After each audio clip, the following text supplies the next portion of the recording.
नमस्कार दोस्तों, आप डेली न्यूज में देख रहे हैं ऑपरेशन राइजिंग लायन के तहत इजराइल के फाइटर एयरक्राफ्ट किस तरह आए दिन अपने से साइज में 75 गुना बड़े ईरान के न्यूक्लियर ठिकानों पर, ऑयल रिफाइनरीज पर, मिसाइल लॉन्च पैड्स पर, आर्मी हेडक्वार्टर पर और टीवी स्टेशन पर अटैक करे जा रहे हैं।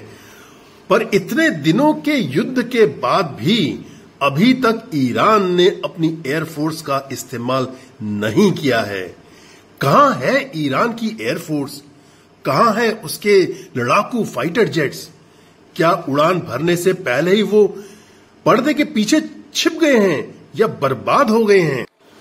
जहां एक ओर 13 जून 2025 को इजराइल के 200 फाइटर एयरक्राफ्ट 5 अटैक वेव्स में ईरान के 100 ठिकानों पर बम्बार्डमेंट्स करते हैं, वहीं ईरान का एक भी हवाई जहाज ने इसका सामना नहीं किया।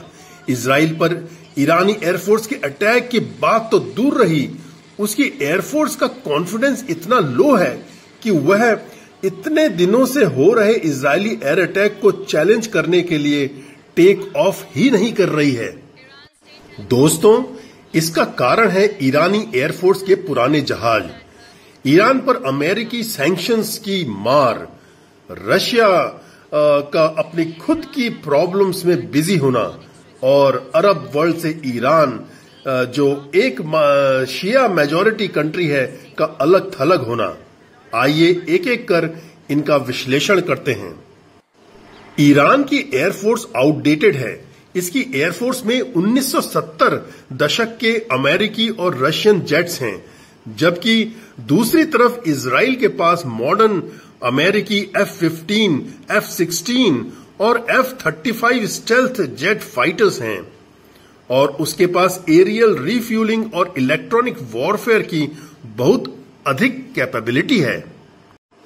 ईरान डरता है कि अगर उसने अपनी एयरफोर्स को यूएस के एलाई गल्फ कंट्रीज पर इस्तेमाल किया तो वॉर का दायरा बढ़ जाएगा और अमेरिका को युद्ध में शामिल होने का एक बहाना मिल जाएगा, एक मौका मिल जाएगा और यह एस्केलेशन वह नहीं चाहता है। अमेरिका का ईरान पर वॉर डिक्लेयर करने का मतलब है ईरान में रूल कर रहे इस्लामिक रजीम का अंत और ईरान की तबाही। ईरान की अंदरूनी हालात भी इतनी अच्छी नहीं है। वुमेन राइट्स को लेकर भारी असंतोष है और युद्ध का विस्तार उसको इंटरनली भी डिस्टेबलाइज कर सकता है। ईरान ने प्रॉक्सी वॉर को ही अपना मेन स्ट्रेटेजी बनाया हुआ है, जिसमें वह लेबनान, सीरिया, गाजा और यमन के थ्रू इजराइल पर रेड और शेलिंग करवाता रहता है। डायरेक्ट वॉर को वो हमेशा अवॉइड करता रहा है। वो केवल अपनी मिसाइल्स और ड्रोन्स के जरिए ही इजराइल पर रिटेलिएटरी अटैक्स करता है। अमेरिका द्वारा लगाए गए इकोनॉमिक सैंक्शंस से भी ईरान अपनी एयरफोर्स को मॉडर्नाइज नहीं कर पाया है और आज के समय उसके पास एक कॉम्पिटिटिव एयरफोर्स नहीं है। इसीलिए वह डायरेक्ट वॉर की बजाय इनडायरेक्ट या कोवर्ट रिटेलिएशन पर ज्यादा जोर देता है। ईरान की एयरफोर्स में चाइना के चेंगडू F-7 एयरक्राफ्ट हैं, यूएस के F-4 फैंटम 2, यूएस के ही F-14 टॉमकैट, रूस के MiG-29 और सुखोई Su-24 हैं। फ्रांस के मिराज F-1 फाइटर भी इसके फ्लीट में शामिल हैं, लेकिन ये इन्वेंट्री 1970 दशक की है, शाह रजा पहलवी के जमाने की, यानी कि 55 साल पुरानी, और इजराइल के F-15, F-16 और 5th generation F-35 fighter jets के आगे कोई मैच नहीं है।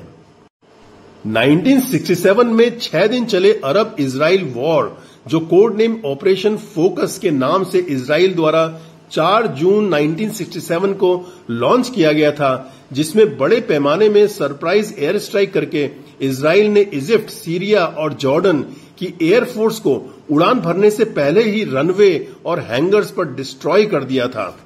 आज के समय में ईरान के साथ हुई लड़ाई में भी इजराइल ने सेम स्ट्रेटेजी का सहारा लिया और 13 जून 2025 को 200 एयरक्राफ्ट से ईरान के इंपॉर्टेंट स्ट्रेटेजिक टारगेट्स, खासकर न्यूक्लियर साइट्स और मिलिट्री इंस्टॉलेशंस को प्रीएम्प्टिव स्ट्राइक्स करके तबाह कर दिया। ईरान पर एयर स्ट्राइक करने के लिए इजराइल ने लेबनान, सीरिया और इराक की एयर स्पेस यूज करी थी। लेबनान और सीरिया की एयर डिफेंस तो ना के बराबर है, जो इजराइल वैसे भी वायलेट करता रहता है। इराक में यूएसए की ट्रूप्स स्टेशन हैं और वहां के रडार यूएस के कंट्रोल में ही हैं। ईरान की एयरफोर्स का इजराइल पर अटैक न करने का एक और कारण इराक और सऊदी अरेबिया का होस्टाइल एयर स्पेस है, लेकिन एक बहुत बड़ा कारण इजराइल की 3 टियर डिफेंस सिस्टम है।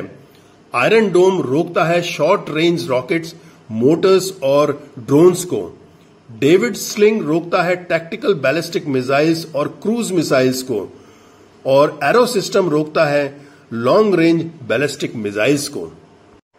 और इन सबसे ऊपर इजराइल का superior electronic radar detection system और एडवांस्ड एयरफोर्स होस्टाइल एयरक्राफ्ट को इजरायली एयर स्पेस में एंटर करते ही तबाह करने के लिए सक्षम है।